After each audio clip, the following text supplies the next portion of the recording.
Welcome. I'm Melissa Marquet. I am the head of marketing at ProTech IT. And joining me today is Tim Crawford. He is a CIO strategic advisor and founder of Avoa. Hey, great to see you. Thanks for having me on the program today. Thank you for joining me. I appreciate it. I know that you and I have talked prior to this a little bit. I would love to share with viewers just a little bit about your background, just so they have an idea of where your expertise is coming from. Yeah, no, appreciate that. And I can probably relate to a lot of folks that are listening in on this. So I myself have been an operator in IT leader for most of my career, all the way up through as CIO. And now kind of work more as a CIO at large, helping both end user organizations, but also vendors, large enterprise vendors mostly. So like the Amazon, Google, IBM, SAP, et cetera. Understand how CIOs and how IT leaders are thinking and how they're changing and how this new technology kind of fits in. And so it can be confusing for a lot of folks, and that's really where our partners come in and people like you and people like me to help kind of educate the market, if you will. Absolutely, for sure. And there's so much out there that you can talk about when it comes to IT. It's like this never-ending plethora of subjects. But today, I would love to talk a little bit about managed services. And I guess to start off, what would you say to people that are considering managed or co-managed services, but their teams are instantly getting into, oh, we don't need to be replaced mode, and they don't understand how managed and co-managed services actually work? Yeah, if that's the case, they probably don't truly understand or appreciate the value that managed services can really bring to your organization. So whether you are a business owner and leveraging into an MSP that becomes your IT organization, or you have an IT organization and you're looking to augment with an MSP, either way, the whole point is it's more than just feet on the street or extra hands in the office, but rather they have a lot of expertise and experience that they see across organizations. So you can actually lean into those kinds of companies to be able to leverage their expertise, be able to apply that within your organization. So you get the best of both worlds. You get both the hands-on, but you also get that broader expertise that a lot of times organizations, frankly, just can't afford. They can't afford a CIO that is a strategic focused CIO or an organization that has deep experience into a particular technology discipline. And so this is where managed service organizations really can shine and bring a lot of value. Absolutely. And I would say that's why MSPs should not be viewed as a replacement for your internal IT teams. Yeah, I think you're right, Melissa. I mean, the thing is, you have to augment. It's not a replacement per se. Now, with smaller organizations, you may want to leverage your MSP as your IT organization. And I've worked with a number of companies that have done just that. And that makes sense because they don't have a lot of need. And so they need the expertise, they need the broad experience, but they really can't carry the costs that go with hiring a staff of people. So that makes sense in that case. However, in other cases, you definitely want to make sure that you have that, what I call institutional knowledge within your organization. They know the stakeholders, they know the key players within your organization, they know kind of how your business operates, the nature of your business, but you also want to leverage the MSP to augment what you're already doing. So maybe you're doing a project or a changeover, or you're going through a transformation and you need some extra hands on deck, or you need some extra expertise that you just don't have internally. And these are all really great examples of where the MSP business kind of comes into play and can really help accelerate that process for those companies. For sure. In addition to those areas of expertise and augmenting things out, a lot of times one of the things that we see is you have an SMB organization that is really at this dealing with the same risks of a larger enterprise, and they're expected to keep up with managing those risks, but they may not have the enterprise budget. They're on an SMB budget, which is where having co-managed or managed services through an MSP can give you access to those tools without having to lay out the funds upfront out of pocket. Yeah, no, you're absolutely right. I mean, there was a day when the SMB could kind of ride under the radar, so to speak, and not have to compete with the enterprise space. And those days are largely behind us. Today, SMBs have to compete on a regional, national, global scale, just like an enterprise. And what that means is they're having to use similar technology as the enterprise does. But at the same time, as I mentioned earlier, you can't necessarily leverage or have the financial girth to be able to carry a team of people with all of those different specialized expertise, whether it's cybersecurity or artificial intelligence or even just systems administration. All of those domains are changing incredibly fast. And to keep up with it requires a lot of investment into those people and that expertise. And so even an SMB has to be able to leverage that to compete today. And so this is where leveraging an MSP as an example can be a way to kind of level the playing field so that they can compete at that level without having to carry the additional expense because they don't necessarily have that scale that an enterprise would have. Right. And then, of course, that eliminates the need for them to be continuously hiring. You have to ask yourself what makes sense to have internal and managed internal and what makes sense to have external, because any SMB is going to have to deal with employees and costs associated with that. Even if you're talking about mostly part-time employees, you're going to have to contend with that. So I don't think that's necessarily as much of a differentiator. It is as you start to scale. Okay. But the other piece that comes into play that I think is more important is just understanding, like, what is the nature of your business? And is your business at a scale that really makes sense to bring this kind of expertise and pay? And I use that word invest really deliberately, because you really are investing in people to ensure that they are up to speed and understand what these different ramifications are going to have as an impact to your business and your growth and your differentiation within your particular market or industry. So it is more about the people, and then secondarily, the technology. And the other thing is, a lot of this technology is incredibly complicated. And so for the average SMB, it's a bridge too far. And this is really where the MSPs can bring that expertise at an enterprise level and bring it down. I used to say, you're getting enterprise expertise at an SMB budget, kind of to your earlier point, but it's like drinking champagne, on a beer budget, so to speak, right?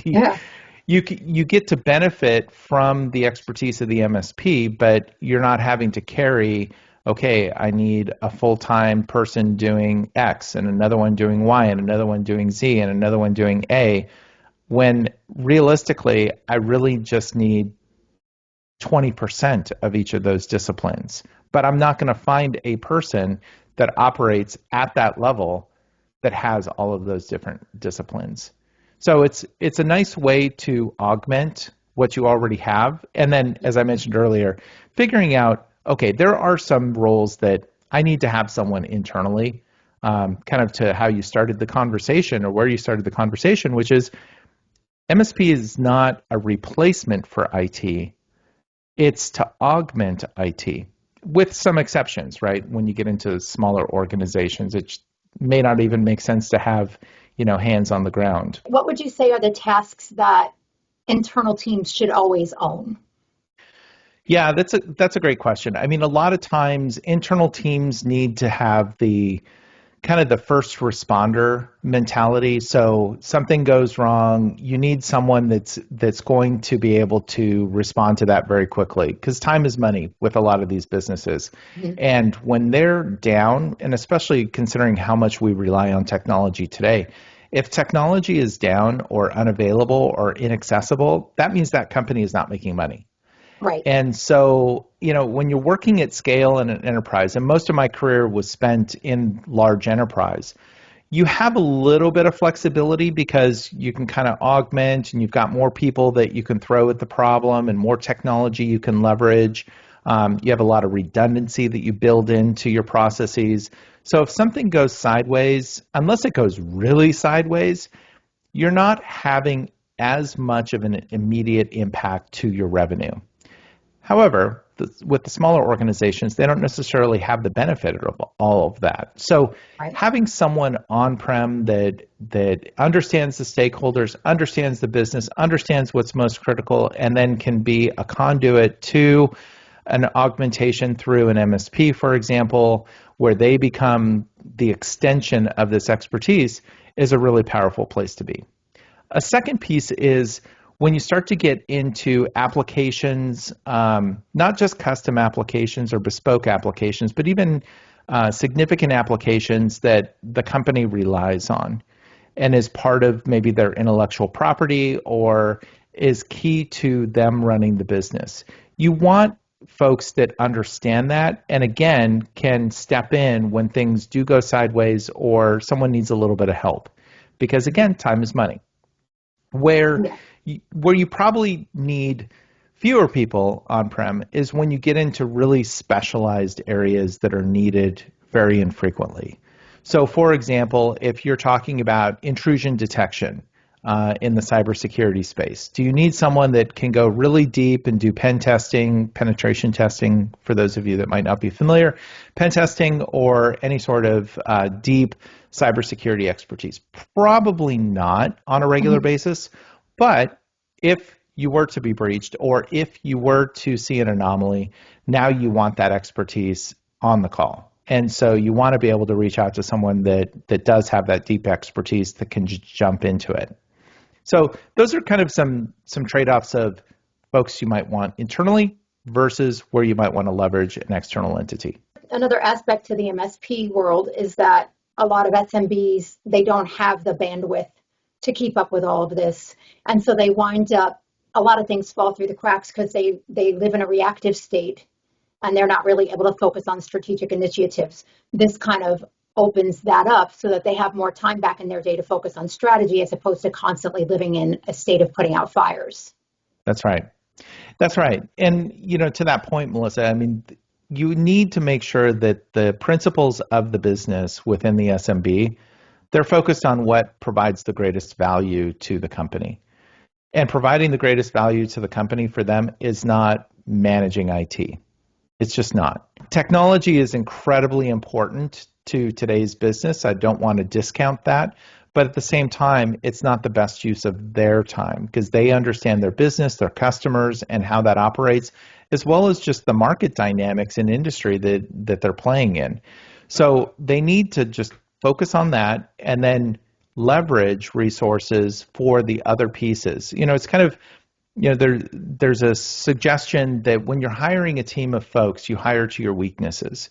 And so you have to think about where your strengths are. And for a business owner, especially in an SMB, their strength is understanding their customers and understanding the nature of their business and how they provide value to their customers. Full stop. Yeah. It's not understanding the latest cybersecurity threat vectors and understanding how AI governance and regulatory components come into play. This is where you can bring in specialized expertise through an MSP and have contracts with folks that maybe you don't necessarily use on a regular basis. But we all know, for example, and I keep coming back to cybersecurity, but it's not limited there, could Mhm. be just a regular project, an upgrade project. But there are times when you need to be able to engage these folks at a moment's notice. And so having a partner that understands who you are, you're contractually engaged with, and then that way, when you do have that issue, you know the phone number, you know who to call. You're not having to go through any sort of legal or financial wrangling before you can actually start getting the work done. You can just jump right into it and be able to solve the problem. And this is again where I think that balance between understanding what your strengths are and then bringing folks in to be able to augment where those weaker points are is really, really key. What do you think is the biggest hangup for people in leadership? Like maybe you have an IT team, an internal team, and they're small and they're literally exercising every moment of their day that they have to utilize to get things done. And they maybe go to leadership and say, we really would like to talk about bringing on an MSP. And leadership shoots it down. What do you see as the biggest hurdles there for people to get an MSP on board, and how do you overcome that? Yeah, that's a really good question, and something that I've experienced a number of times in my past. And the first thing I'd say is, these for a lot of these folks, the company that they're currently employed by, that's the biggest company they've ever worked for. So they don't necessarily understand the bigger picture of IT. Now, that's not a hit against those folks. They just haven't had the exposure yet. And that's also where an MSP can come in, is help them grow and understand and be successful in the role that they're playing in this larger picture, this larger play, if you will. The second piece is that they can't do it all. And I think unless you've experienced it, unless you've seen how large enterprises work, and some will say quickly go to, oh, well, they're just more bureaucratic and have a lot more policy. Yeah, in some cases they do. However, the more important point is they also have deep expertise in so many different areas. Like, for example, do you truly understand the ins and outs of how to navigate AI use through regulatory environments? Do you understand how AI can be used and put the right guardrails in place to be able to ensure that your company data is not being exposed in inappropriate ways or ways that might violate the trust of customers? Those are common questions that enterprises understand and understand fairly well, but a lot of SMBs won't even know necessarily the right questions to ask. And so this is where the MSP can be that extension, because they tend to have a broader set of customers, some of which will largely be bigger than you, and you can tap into that expertise. Now, in terms of the second part of your question of, so they pitch the idea of bringing an MSP in, but they get shot down. Mhm. Again, I would go back to the business value. Understand what the role of these folks are and what the consequences are if they don't engage the MSP. So, for example, let's say you've got a team of folks internally, great, the management team is happy with it, and you, as the IT leader, are trying to pitch the idea of bringing an MSP in. What are you bringing them in for? What's the role that they're playing, and why are they playing that, and why are they playing that now? And so all of these questions should be answered, and not in technology terms. Remember, a lot of business owners, they don't know technology. They know Right. business, they know their customers, but they don't know technology. So you need to change the language so that you are not talking a lick about technology, but you're talking about the business implications. Part of that I would highly recommend is, don't use the fear factor. Don't go in and try and scare the bejesus out of them, to force them into, well, if you don't do this, here's all the bad things that can happen. Yes, of course, there could be some of that is true, but from my experience, that's never a good way to go, never a good pathway to go, and I highly recommend not taking that pathway. Then the other piece is, as I mentioned, change the vernacular, change the conversation, but also consider that there are going to be unknowns coming down the pike. Things that you, as an IT leader in the organization, cannot predict, cannot foresee coming. But if something were to hit you, if something were to cross your path, whether it be something nefarious like a cybersecurity breach or something completely different, you're going to need help. And so it's best to build those relationships ahead of time and even engage contracts, even if you might have a $0 or a minimal amount for the ISP, just to make sure that you've got the relationship there. So should something go sideways or should you need augmentation, maybe it's something of a happier note, right? Maybe someone on your staff, guess what? They're having a child. They're going to go on maternity or paternity leave for a period of time, and that's going to be a huge hit to your organization, which is really small. So in that case, maybe what we do is we bring someone from the MSP in as a backstop for that role while they're out.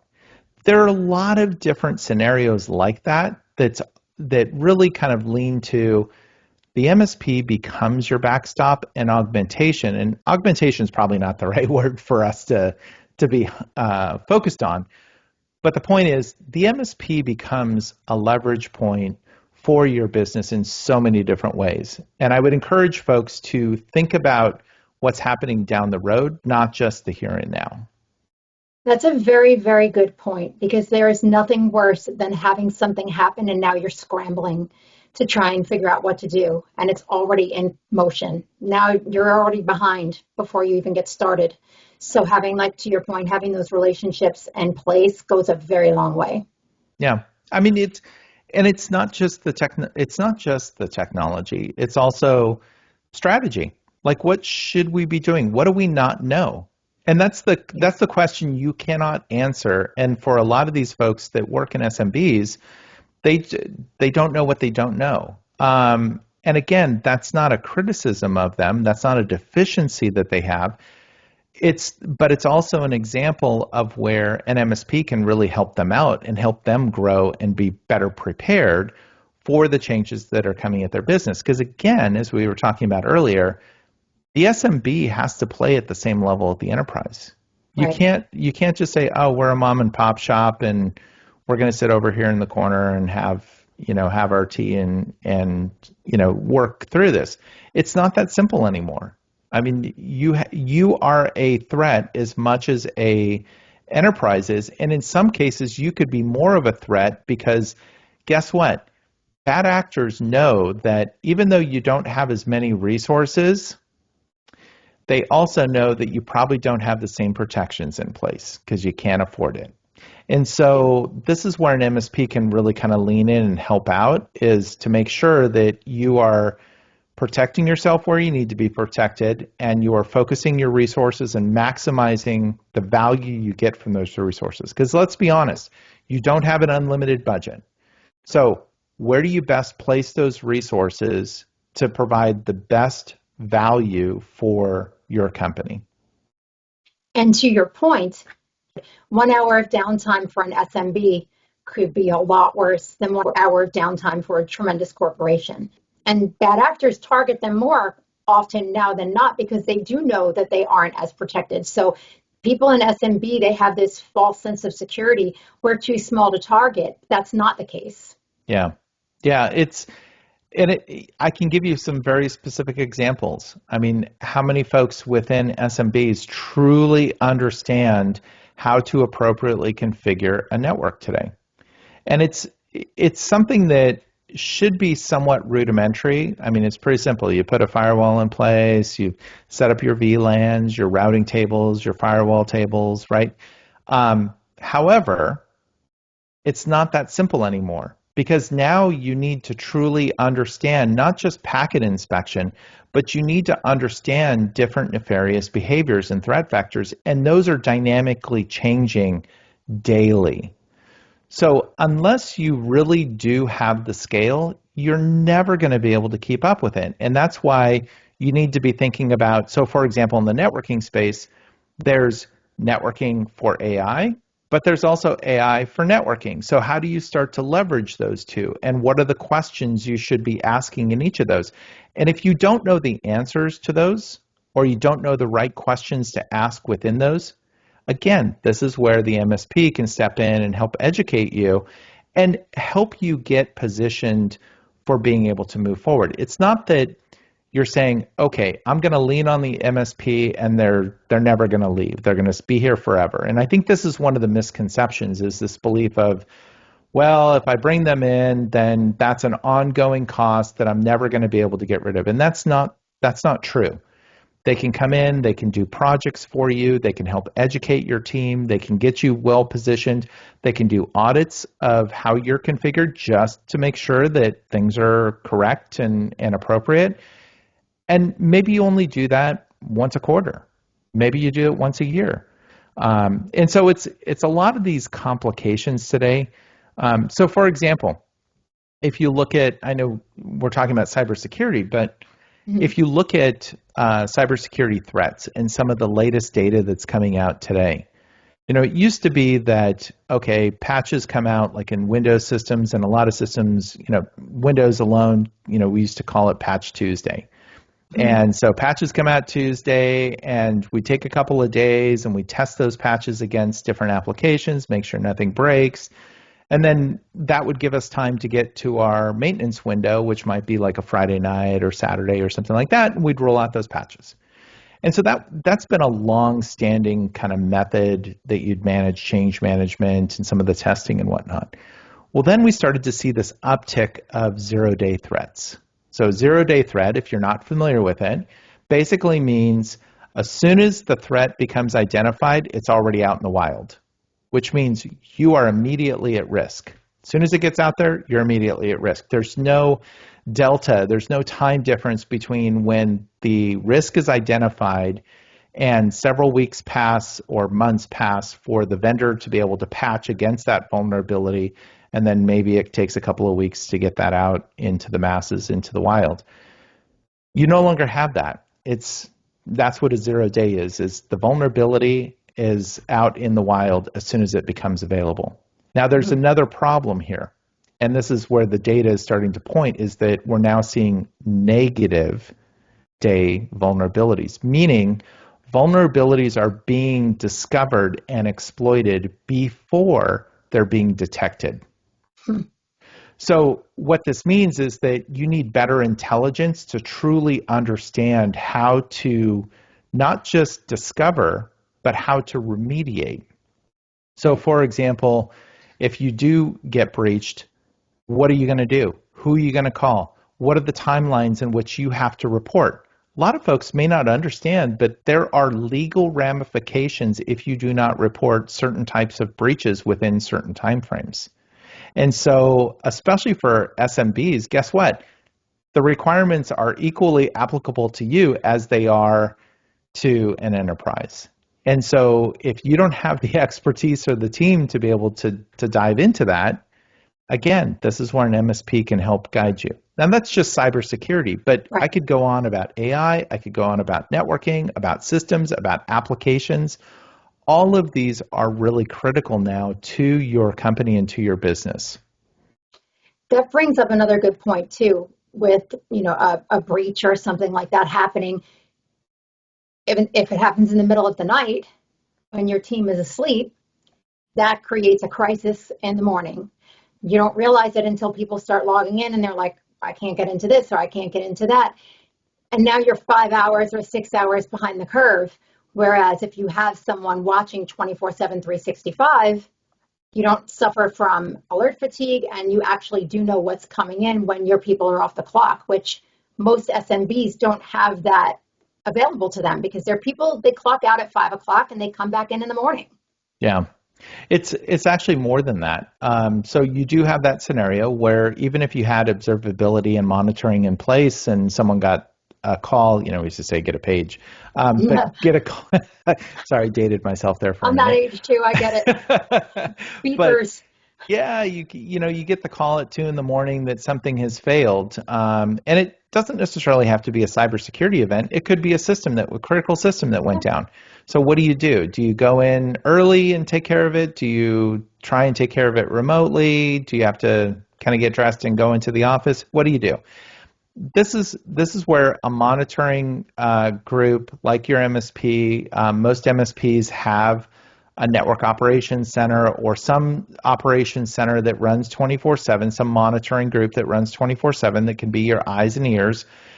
But here's the other thing of where an MSP can provide value that you cannot.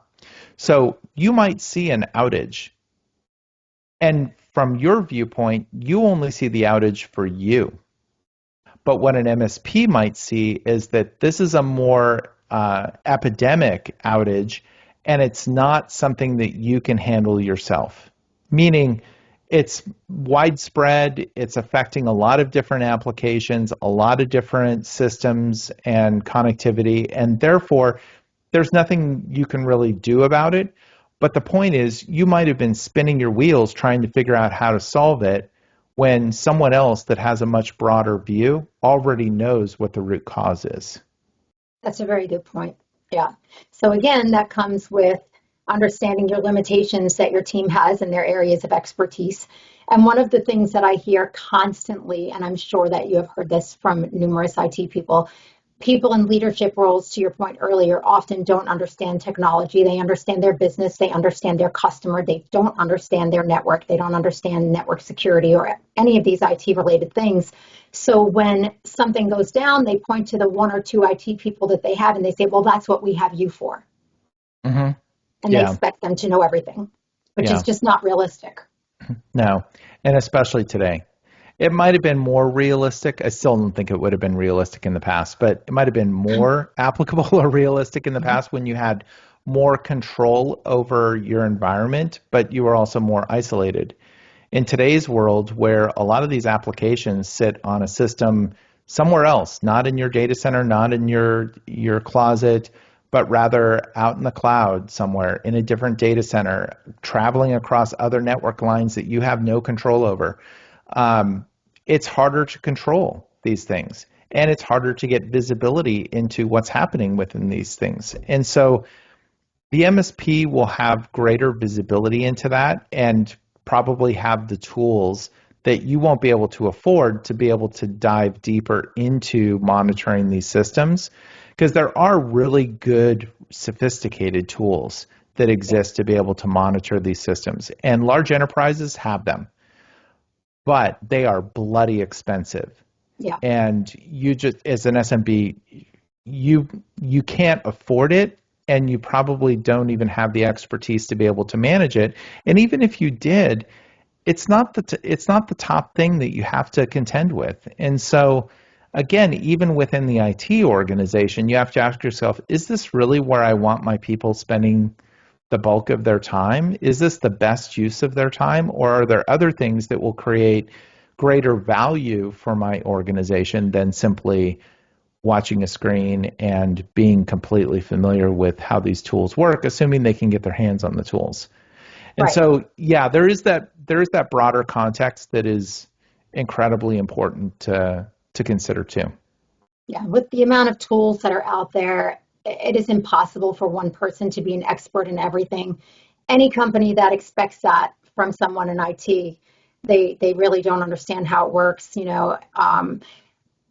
What when it comes to some people might be concerned about like raising an eyebrow about, well, you don't know how to do that, right? So they don't want to put it out there as they don't know how to do their job, but they also understand, like you and I understand, that they cannot possibly be an expert in everything. So how do you propose that they bring this to leadership and say, we need help in XYZ areas because we don't have the expertise for that, without it looking as though they don't have the competency to do their role?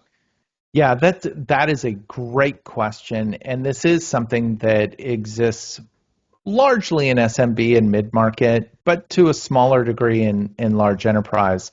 Um, is that view that, oh, IT, they can fix anything, they're miracle workers. And the reality is we're not. We're not. We can only do so much and go so far. And as we've gone through time, we actually have less control over these systems than we have had in the past. You can't just go and reinstall Salesforce, for example. Right. Right? Whereas in the past, okay, application's not working, let me fire up a new system, do a OS install, do an applications install, restore the data, and off to the races we go. It's no longer that simple. It hasn't been that way for quite a while. But as you mentioned, the perception is that you do have control over everything. I think this is also where you have to set some boundaries, and you have to leverage the relationship you have with the business owners. So if you're working in IT, you need to make sure that you have a positive and good relationship with your leadership team within the business. If that's just the business owner, singular, or whether that's a team of maybe two or three people, but whoever the right people are, you need to make sure that they understand the difference between what is in your realm of control, what is in your realm of influence, and what do you not have control or influence over. And so when you start to put different scenarios in place and help them understand, so this isn't a matter of, oh, they're stupid, they don't know this. That's going to get you nowhere. You have to kind of lay this out so that they understand that this is not a competence issue of, hey, I only know X and Y, but I know nothing else. which could be the perception if you don't break it down in terms of here's what I do know and what I can control. Here's what I do know and what I can influence. And here's what either I don't know or I don't have influence over. And so that way, if you do have an issue and you diagnose it into one of those buckets, you can start to understand, hey, this is something that I can influence, but I don't have control over it. Like it's a third party. And I've already opened a ticket with them, but I can't make them go faster. And here are the alternatives that we could do, right? You always want to be the problem solver. So even if you don't have control over something, you at least want to offer up not a no, I can't do it, but you want to offer up, so what are the alternatives? And some of those alternatives might be just out there wild, right? But it's an alternative, and they might say, yeah, okay, got it, we can't do that. But if it's something that you have no control or influence over or something you don't know, you also need to answer the question, okay, so how do we get control or influence over that? And again, this is where if it's something you don't know, but something that maybe should be in the control bucket or in the influence bucket, maybe it's time to look at an MSP to be able to augment those pieces. There's a lot of times that we consult with companies as their MSP on just different areas where they don't know the best pathway forward. And it's not because their team is incompetent. It's just that having another voice in the room really can go a long way, and those expertise in different areas. And I can give you an example right now. Something that's come up a lot lately is with this VMware, the renewals and the prices are so high. A lot of people are coming to us as their MSP and asking us, what options do we have? What is going to be the best pathway forward? We like VMware. It's not a matter, it works. We know it. We like it. But we got our renewal and holy moly, they want a lot of money. So they're exploring other options and they lean on us because their internal team really doesn't necessarily have that expertise. So that's just one example, to your point, of how an MSP can help you to navigate the best way forward for business growth and continuity. It's a great example, though. I mean, I have these conversations with enterprise CIOs all the time. I mean, and VMware is a great example. It's a great product. It is a stellar, spectacular product. That's not the problem. The problem is the value you get from that product. And it was at one price point, and now I've heard as much as 3x or more in some cases. And the other problem with that is when you go through your budget cycle, and this is some new data that I just came across, but you go through your budget cycle, let's say for 2026. So you did that last fall, let's say. Put your budget together, ask the vendors how much it would cost, put a little extra in there because you know it's going to go up in cost.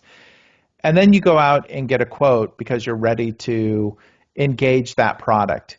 And you realize that it's now 50% more. Right. What do you do?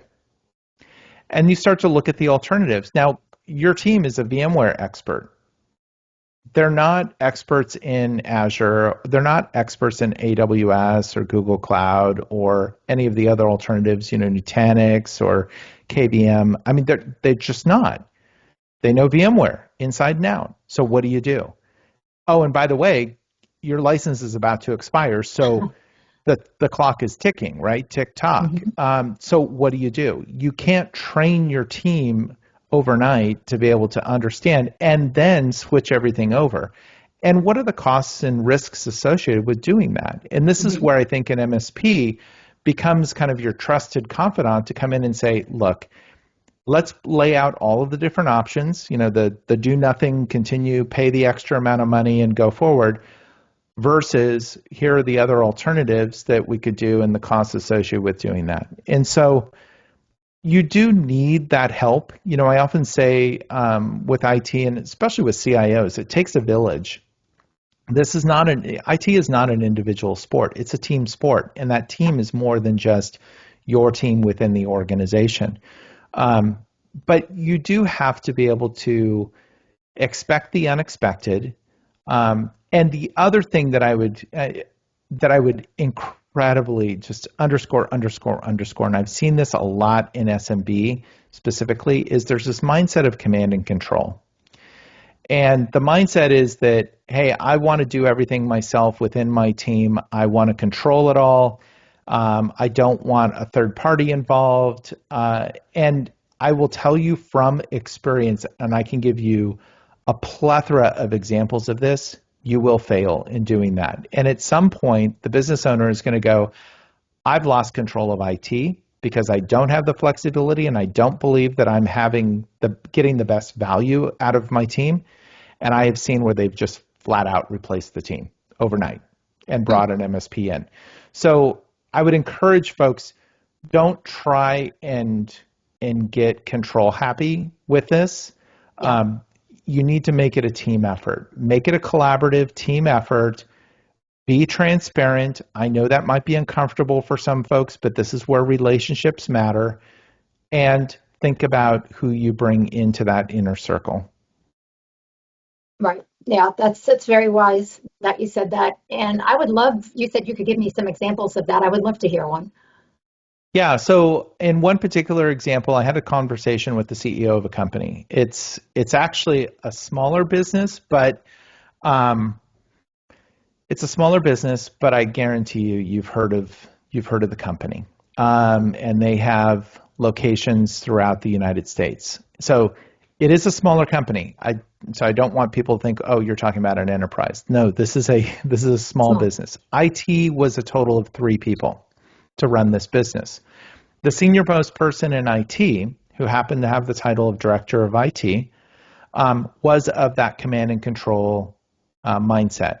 Mhm. And specifically, he would keep things from the CEO. So the CEO never truly had an honest view of what was going on in IT, and he would spin it in such a way that he thought he was telling the CEO what they wanted to hear.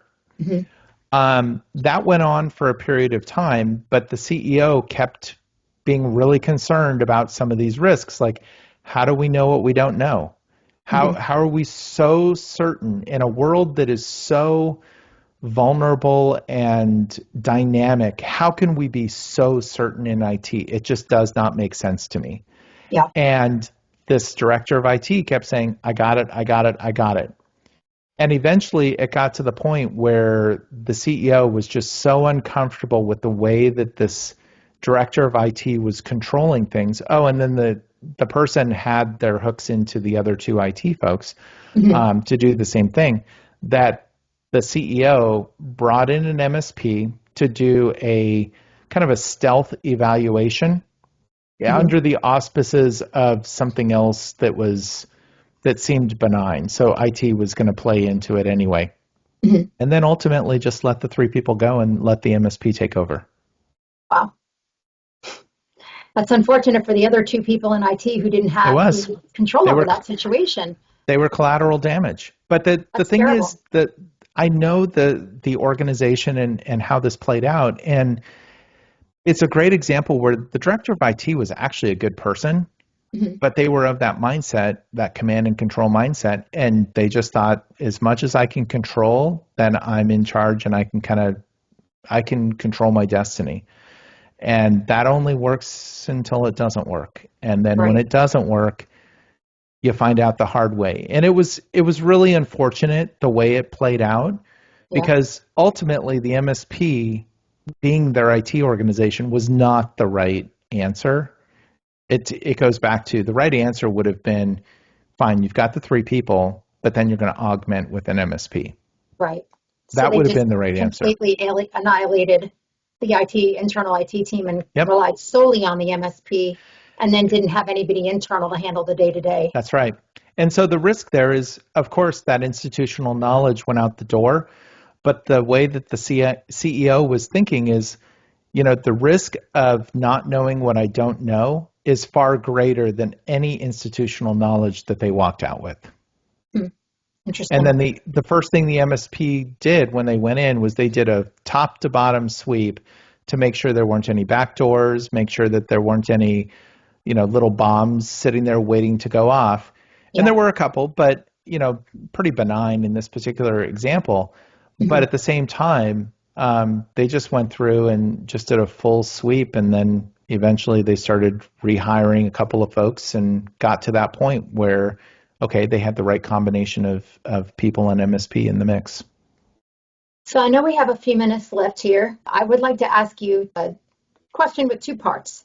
Okay. So when looking at an MSP and considering an MSP, what are the top red flags and the top green flags to look for when you're considering a managed service provider?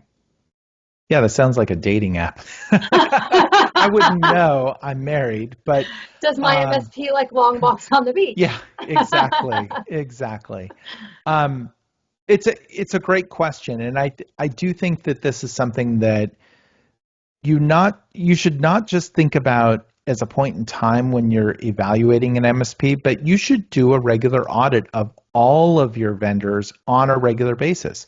I mean, when I was running IT organizations, we even got into this life cycle mindset with things like Microsoft Exchange, which some of the folks listening to this may not know it, but you used to run your own email server. And we would even go through this mentality of, okay, so in today's world, maybe I go through and I reevaluate VMware every year, and okay, is now the time to make a shift? And maybe it is, maybe it isn't. Um, the green flags that I would look for are definitely, do they map across your locations? First and foremost, I mean, if are they in the same cities where your offices are, where your key stakeholders are, where your customers are, where you're going to need the hands-on help? So that's number one. Like if they're just based in New York, but you're a West Coast based SMB, that's not a good thing. So that would be a red flag. But if they match up nicely with your locations for the core things you might need, then that's good. Um, I think the second thing is, how open and transparent are they? Meaning, are they going to tell you what you need to hear, or are they going to tell you what you want to hear? And if you walk into a conversation and you feel like you're being told what you want to hear, that's a massive red flag, because you're not truly going to understand what you need to hear, and that could get you into trouble really fast. The third thing is, understand the size of companies that they work with. And I always looked at this not just when you're thinking about SMB and MSPs, but even as a large enterprise, I would do this too, because I worked with really big companies. And so one of the questions I always asked is, am I your biggest client? And if I am your biggest client, that could potentially mean a risk, because now the MSP hasn't seen bigger scenarios. And so some of the scenarios that I might bring to them might be unique. And so it's not common, but it's something that you should ask about. If you are the biggest customer of that MSP, you should ask additional questions about how they can bring their expertise to the table and things that they may not have experienced or seen before with other customers, because other customers are all smaller than you. Right. If you are smaller than their biggest customer, then great. You're not the biggest, most complex scenario necessarily. Well, I appreciate the conversation today, and I definitely feel like I have so much more that we can talk about. So hopefully you'll come on again and we can do this again. But for now, I definitely appreciate everything that you've brought to the table. Is there anything else you would add before we end for those who are watching and are considering possibly having an MSP? Nothing beyond what we've talked about. I mean, the space is dynamically changing. And I think that maybe there is one thing I would say, and that is, keep an open mind. Keep an open mind, because we're all learning and we're all changing dynamically as we go, and it is accelerating. So the one thing I often coach companies and leaders on is, today is the point where your company is operating the slowest. Today. You will never be slower than where you are today. We are only going faster. And so that changes the dynamic of how we think about our business and where we go from here.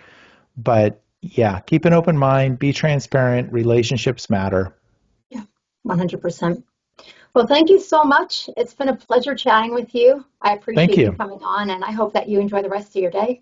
Yeah, thanks a lot, Melissa. It's been great chatting with you as well, and hopefully your audience find some value and some nuggets along the way here. Absolutely. Thank you so much, Tim. I appreciate you. Thank you.